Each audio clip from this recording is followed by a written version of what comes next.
Hi, and welcome to the Hilton UK&I Outplacement Support.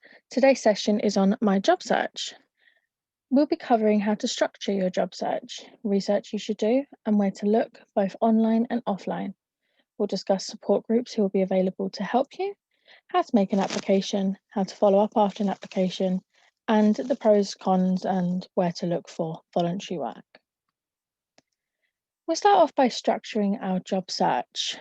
We're going to begin here at the very top, researching and searching. So what things should we consider when we're researching new roles?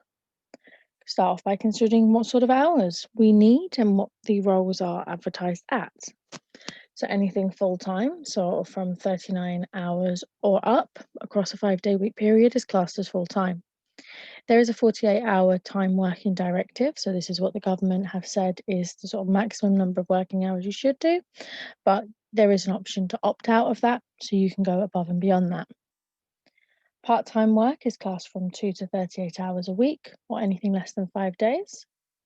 Casual work is 0 hours. It can be either a contract or a working agreement. There's no guarantee of hours. The workplace doesn't have to give you any hours, nor do you have to guarantee or agree to work certain days or shifts. A temporary contract will be fixed term and they must have an end date, and voluntary work is unpaid. We should absolutely be doing research into a company at the time of searching and also before an interview. And there are many tools out there that can help us research companies. So something like Glassdoor, the Great Places to Work, Indeed's Top Rated Workplaces are fantastic online tools that can help you see how a company treats their employees and how recognised they are in their industries. But we should absolutely still be asking around as well. Trust our network's experiences. Have a look on LinkedIn, look for any former colleagues that may now work for that company or used to work for that company. And we should be reaching out and asking our networks, people we know, how that company was to work for and how they treated their staff.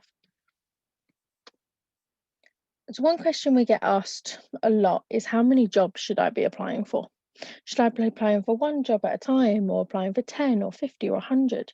As many as I can. But the reality is there is no limit on the number of jobs you can apply for. As a rule of thumb, the more applications you make, the higher the chances of an interview and the greater your chances of securing work. However, on the same hand, quality doesn't equal quantity. Make sure you read all of the job descriptions, tailor your CV and cover letter for your applications, and only apply for suitable positions in great companies. I'm going to show you a short video now on how to really stay motivated and be productive during the period of job search.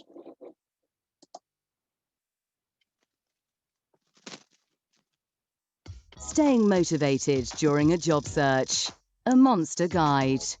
When you set out on your job search, it's rarely possible to guess how long it will go on for.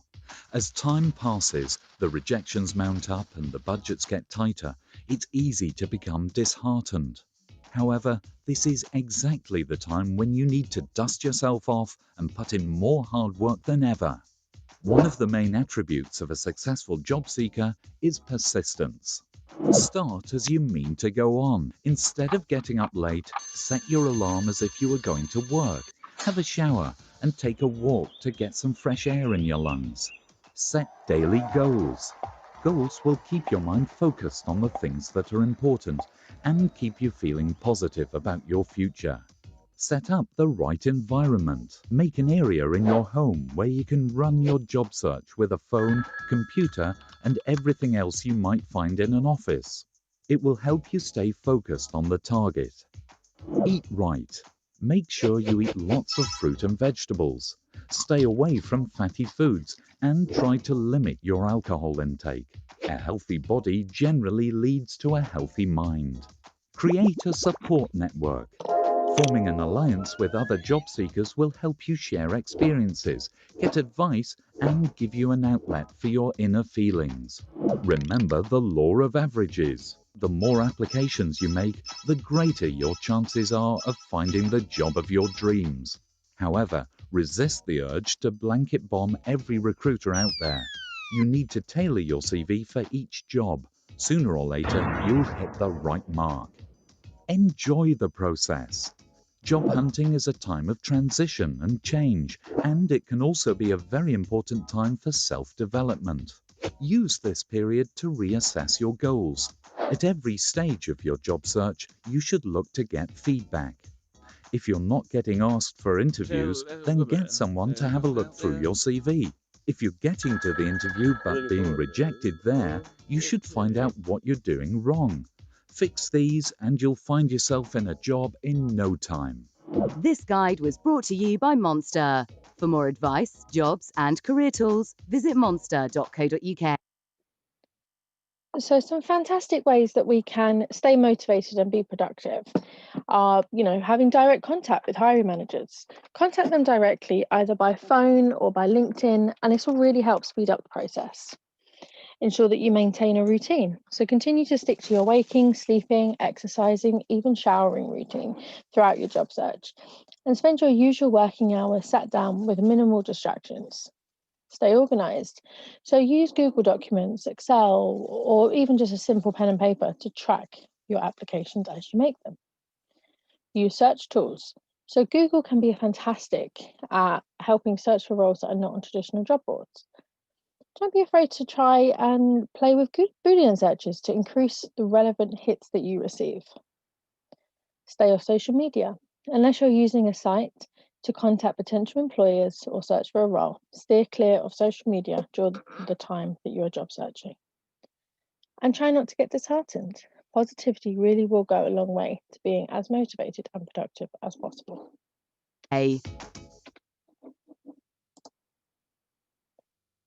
So where can we look for jobs? Where can we actually go to find vacancies? So we're going to split this down through to both online and offline. So online, you can use things such as LinkedIn jobs, various online job boards, social media or Facebook, or local council job boards. Offline, you can use things like temp or recruitment agencies. You can go to the job centre or job fairs. You can check out local radio stations, local newspapers, and community job boards. And then both on and offline, you can network and direct approach potential employers.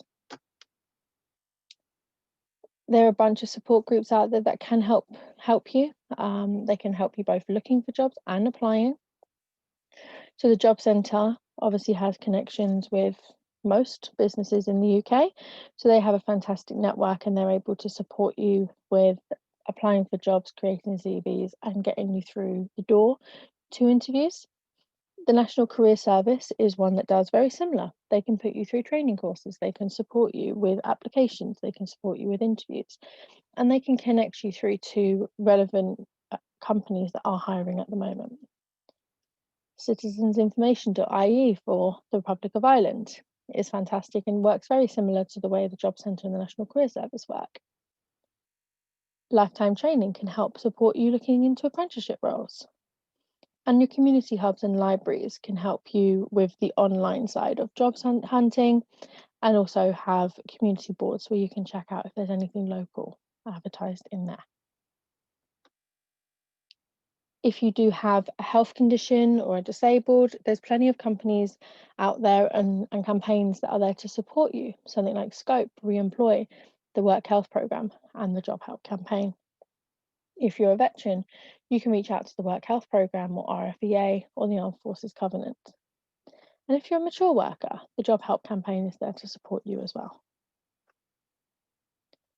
So we're going to have a little bit more of a look online at the moment in terms of job boards. So for general search boards for companies, for boards that advertise from all companies, all kinds of roles, all industries, all sectors, all levels, some of the key ones are on your screen now. So it's Gumtree, Indeed, Total Jobs, Jobs.ie for Ireland, Monster, Glassdoor, Reed, Facebook and LinkedIn. Or there are more industry-specific boards out there. Something like caterer.com for hospitality roles, careers in construction for construction, findyourflex.co.uk or workingmums and workingdads.com for those work from home or flexible roles, retail choice for retail, So there's loads of different boards out there that can really tug directly into a specific industry if there is a certain one that you really do have in mind. So we touched base a little bit there on Boolean searching before, about how this could really help increase your job searching. And what I've done here is I've showed you this, that if you go to somewhere like caterer, type in waiter, London, within 5 miles, there's around 22 jobs that will come up. If we expand that and have waiter/waitress in brackets, or food and beverage assistant in brackets within London within 5 miles, that increases automatically to 29 jobs, giving you a potential 7 more jobs that could be suitable for you. So really do experiment with these and, or, not, and the brackets. And this will allow you to get more hits that something may not necessarily be advertised as the specific word that you think you're looking for. Open it up a little bit and get more hits. Most job boards will offer advanced search options. So looking at when the last date it was posted. So I do recommend sticking within the last 7 days. However, that's not compulsory. You don't necessarily want to apply for anything that's been advertised over a month, because chances are it's been filled and just not taken down. Within miles and distance, you need to consider for yourself your location and how far you're willing and able to travel within a set time. For instance, if you live quite rurally and you'll be driving to work, you might be able to cover quite a large distance in a short amount of time. If you live somewhere like London and you'll be travelling via the underground, you can commute from one side of London to the other, 20 odd miles within 45 minutes. Whereas if you're travelling by bus, you might want to stick within that 5 to 10 miles. So you can kind of consider your own circumstances and how and when you are willing to travel. You can obviously look at salaries. So I always suggest popping the minimum salary down as minimum wage. You don't want to look at anything that's anything less than minimum wage. And then maximum. So this is really about making the roles that come up be relevant for you or realistic for you. If you are somebody that is looking for an entry-level waiter's position, it's unlikely you're going to get one for £17-20 an hour. So it is definitely worth considering putting a cap on it, but that obviously is not it's not necessary. You can leave it quite open and just kind of work on them on a role by role basis. You can sort by job type, by company, by location, and whether you want to see positions advertised directly by an employer or whether you are happy to see roles from recruiters or agencies. I also want to point out the job search on Facebook. So your application will take you through to Jobs Today, which is an international job board. So your personal information should remain secure, but please do your own research into this and make sure that you are quite happy with the information you are sharing via Facebook. But if you have a look on a desktop on the left-hand side, or if you're using a mobile on the bottom right corner, you can open up the section there with jobs in it. Click the jobs icon and it will take you through to their job board. You can do your search, you can subscribe to new vacancies opening, and they do have an advanced search option as well, so you can break it down a bit more to get roles that are a bit more relevant for you. You can also use groups and search for groups that will also have vacancies advertised for you. And this is quite a good way of getting in touch with an employer directly, but it's a little less secure. So if you were, for instance, to type in jobs in London into your Facebook search, it will bring up groups that have similar titles, such as Jobs in London, which currently has 43,000 members. An employer can go onto there and they can post saying, I'm looking for this certain member of staff, please get in touch. But also you can go on there and you can say, I'm looking for these type of roles, I'm available as of X, Y, and Z. And that's another way that you can search. You can, of course, cut it down a little bit more and do something like chef jobs in London, and that will help you get a more relevant result for you. Please do stay safe when sharing your personal information online. You want to be really considerate of, putting it out there for anyone and everyone to see. So that's something that you will need to take into account at these stages of applying for roles. Another really great way of searching for roles online is to use LinkedIn's job board.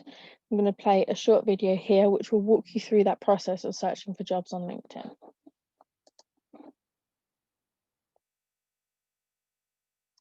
Because employers frequently use LinkedIn to screen and recruit potential candidates, more and more companies have begun posting job openings to the site. To search for jobs, click the Jobs icon. From here, you can check out openings that LinkedIn thinks you may be interested in. You can also type what you're looking for in the search box. You can then narrow down your search results by using the filters near the top of the window, such as experience level or job type. To learn more about a particular job, click its title. In addition to details like the job's location and requirements, you'll also see how many of your connections work for that particular company. If you want to apply to a job, click Apply, and you'll be taken to that company's website. Some openings also have an Easy Apply option. This allows you to apply to a job in just a few clicks by submitting the information in your LinkedIn profile. Keep in mind that if you use Easy Apply, we still recommend writing a personalized cover letter with every application you send. You can also set up preferences for your job search through the Career Interests function.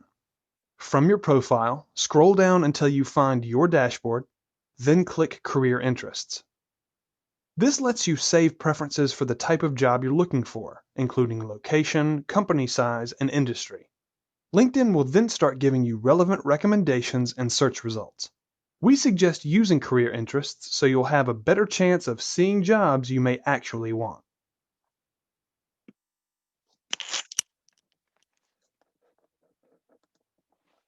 Another great way to do an online job search or make applications is by going directly to a company's website.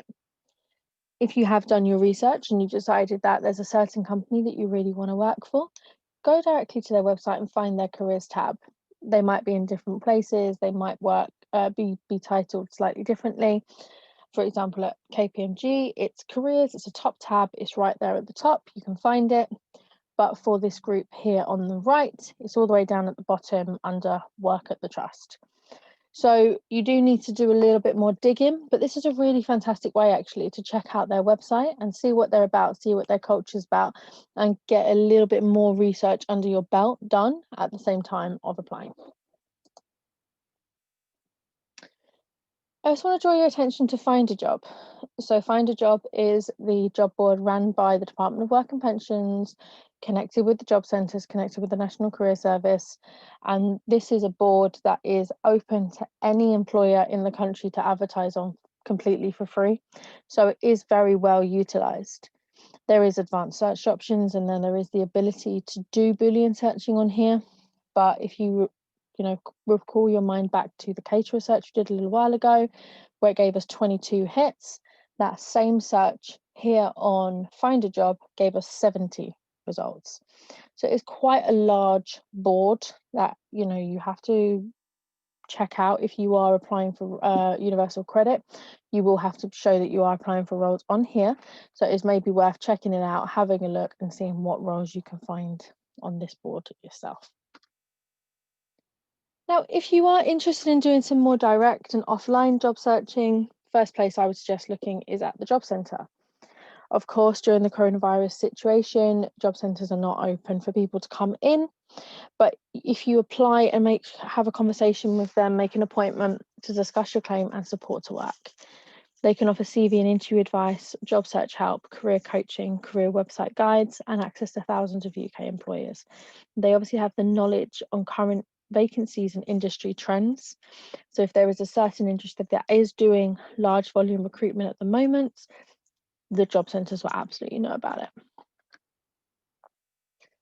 You can check out your local community boards. So these can be in places like your Sainsbury's, your Tesco's, or your libraries, or local radio stations. They may have a job board on there as well, that it is definitely worth having a look and seeing what you can find. And we should absolutely be utilising word of mouth job searching. So update your social media to highlight that you're looking. Attend networking courses or industry events. Speak to your current network, spread the word, tell people that you are in the market. They may not necessarily have something for you, but they might know someone that does, and they might be able to sort of network you with someone else. And contact the HR representative from your preferred company. Even if they don't have a current vacancy for you, they can keep you on a talent bank and get back to you at a later date when they do have something suitable. In terms of agencies, it's definitely worth checking out some agencies if you feel that's something you're comfortable to do. Just to highlight the differences there between a temporary agency and a permanent agency, so staffing or recruitment. A temporary staffing agencies will have clients approach them and say, I need this many staff to support me with these shifts. The work will be flexible, but it can lead to long term. It could be temp to perm. It's a flexible type of work, so it's not always going to be stacking shelves in a supermarket. It's not always going to be bartending or managing a cloakroom. So it can be a little bit of anything.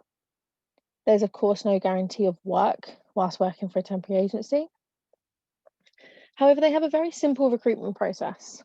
So you will, chances are, just have to get in touch with them, prove your right to work, go through some fine details in terms of what you've done in the past and what you'd be suitable to do or eligible to do. And then as and when they have positions coming up that you could be a fit for, they will contact you and say, hey, I've got a role in this supermarket stacking shelves this week. You ready to go and do it?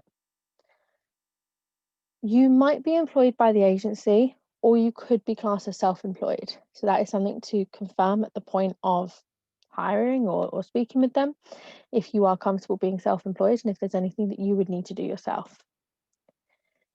Temporary agency should be suitable for anyone of any level. They can train you, they can upskill you, and they can make sure they put you through to positions that are suitable for yourself. But if you are somebody slightly more senior or in a slightly more niche role, then you do need to be flexible and consider, taking on positions or supporting shifts for something that may not necessarily be your niche or your speciality. A permanent or recruitment agency, essentially a client will come to them and say, I've got this big role, I need you to fill it for me. You will not be employed by that agency. They will essentially be the middleman between yourself and the company. There is no guarantee of the job. There will be a multiple stage recruitment process. So you will probably have to meet with the agency, go through an interview process with them before meeting with the company and going through their process. This is ideal for more senior or more specialised positions. There is a great way of checking out agencies and what they're good at and who's the best in their fields by checking out the Recruitment and Employment Confederation. There's a tab there for job seekers, and this will allow you to search for agencies and to find out a little bit more about who they are and what they do. You can also use Glassdoor to research how the company is. On the top of it, it will indicate if they have had a hiring surge. So this will be a really good indication about whether that company is currently recruiting and if they are, hiring somebody within your field at the time. So we've done our research, we know what we want to apply for, and now it's time to make our applications.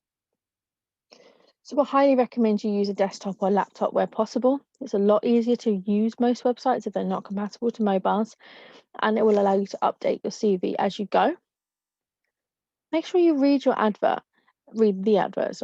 It will explain exactly what you're expected to supply. The advert might say email us directly, send us your cover letter. It might give you an application deadline. It might have a thing in there saying, we want anybody who's applying for our jobs to submit their CV in purple. And they're trying to see who reads the advert. So make sure you're reading everything through and reading those instructions on what to do. Make sure you check what you're applying for. And if you are asked to do any assessments, follow the instructions to the T. Don't let them put you off. They're not scary. Most of them are just multiple choice questions, but make sure you read them. And if there is an option to do a trial before you do that assessment or trial of the assessment, definitely give it a go.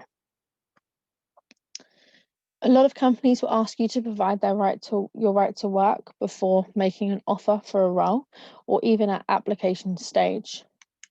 Be careful when doing this that you are sending it to a genuine company. If you are in doubt, get in touch with that real company and just confirm if this is something they have asked you for.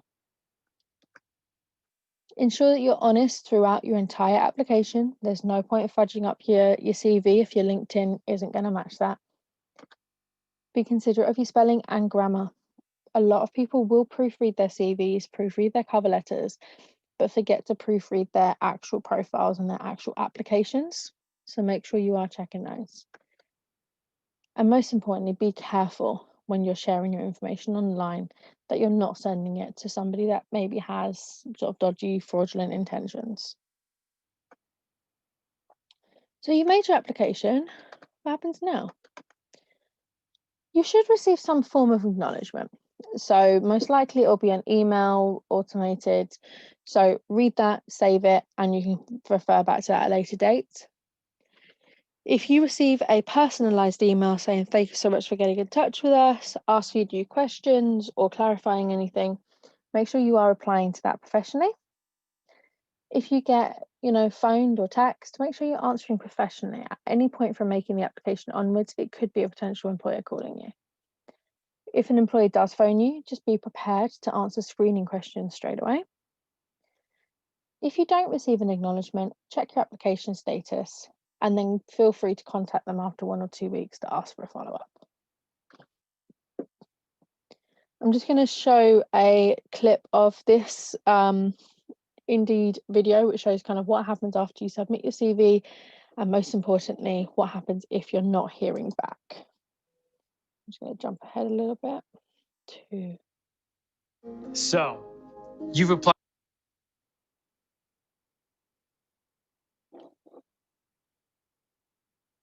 Shared and manually reviewed by the hiring manager. Now, keep in mind, this can take some time, sometimes days, sometimes weeks. The hiring manager already has their daily work, plus the extra task of hiring. From here, they'll create a shortlist for the recruiters to hold initial interviews. This part is where you're looped in, where the top candidates are called for interviews. Now remember, every company has their own hiring process. A hiring manager or recruiter might hold 10 phone interviews before bringing in 5 people for an in-person meeting. There might even be a second or third interview before an offer is made. Not hearing back can be tough. So while you're waiting, keep at it. Don't hesitate to apply for more jobs. While you wait, here are a few things you can do to stay productive. Create a professional sounding voicemail in case you get a call from the recruiter.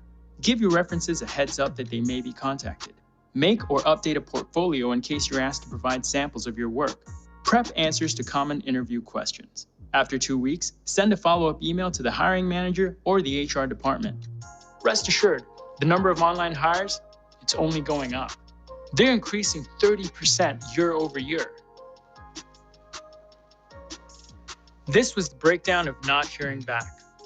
Until next time.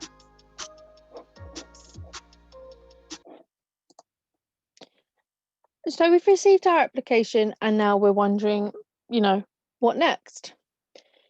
It can be quite hard receiving rejection after rejection from, just based on your CV.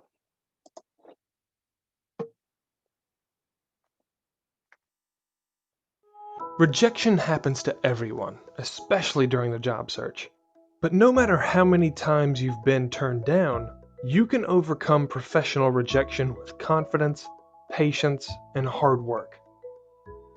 Of course, rejection is never easy. Whether you're new to the professional world or you've spent 20 years in the workforce, getting turned down is not pleasant. Whenever you apply for a job or have an interview, brace yourself for the possibility that you could get turned down. And though it's easier said than done, try not to take rejection personally. Remember that hiring managers are simply trying to find the best fit for the company. Just because you aren't chosen doesn't mean you are worth any less as a person. You'll probably never know why you were rejected for a job, so all you can do is put forth your best self, and the rest is out of your control. Also, give yourself time to process your emotions after a rejection, especially if you were turned down for a job you really wanted. Take some deep breaths and find a way to turn that negative energy into something positive. Indulge in a hobby like music or exercise, or spend time with your family. Briefly taking a step away from the job search can keep you from feeling overwhelmed. And while you're at it, avoid comparing yourself to others. It never makes you feel better, and it's usually counterproductive. Social media can make this difficult since it's easy to see what's going on with others, but it often isn't an accurate glimpse into their lives. Remember that everyone is on their own personal journey, just like you. If you keep getting rejected, figure out what skills or experience would give you an edge for a particular job, and then develop them any way you can. Volunteer. Start a project of your own. Study a program or tool used in the industry you're pursuing. Being willing to learn is a valuable trait and may catch an employer's attention. When it comes to finding jobs, try a variety of different methods. Job boards like Indeed.com and CareerBuilder.com are great for discovering new openings, but don't rely on them exclusively. Try to network with family, friends, and other professionals in your career field. Find a group or organization that caters to your industry or professional interest, and get to know people. Some jobs are hard to find unless you ask around. Above all else, don't give up. If you want something, fight for it. Whether it takes you a month or 10 years to get the job you want, the result is worth the journey. So, if we are being unsuccessful, it's really important that we allow time to process our emotions. We're allowed to mope it out, we're allowed to cry, feel disappointed. Really important to let your feelings play out so that you can then move on. If it is happening far too often, then be honest with yourself. Is there any reason as to why you may have been unsuccessful that you can correct yourself? Do you need to seek help or network if it's gone on for too long? Perhaps speak to a careers coach at the job centres or one of the programs who work with the support groups that can help you. Keep yourself busy. You can volunteer, upskill, keep looking and applying and searching for jobs, but keep yourself busy, and this will allow you to process things a little bit easier. And don't give up. It's just a matter of time until you find a fantastic role for yourself. And what we can do is we can consider some voluntary work in the meanwhile while we continue to look for a position. It's super important to volunteer to help out our communities, to network, create new skills, to avoid any gaps in our CV. Volunteering can provide you with a new reference. It can keep up a routine and also help boost and maintain your spirit and positivity. So you can start by checking out gov.uk/volunteering. That can put you in touch with multiple volunteering groups in the UK. You can check out Volunteering Wales, Volunteer Scotland, or volunteer.ie for any roles in those 3 countries as well. Thank you for joining us today. I hope you check out one of our other sessions.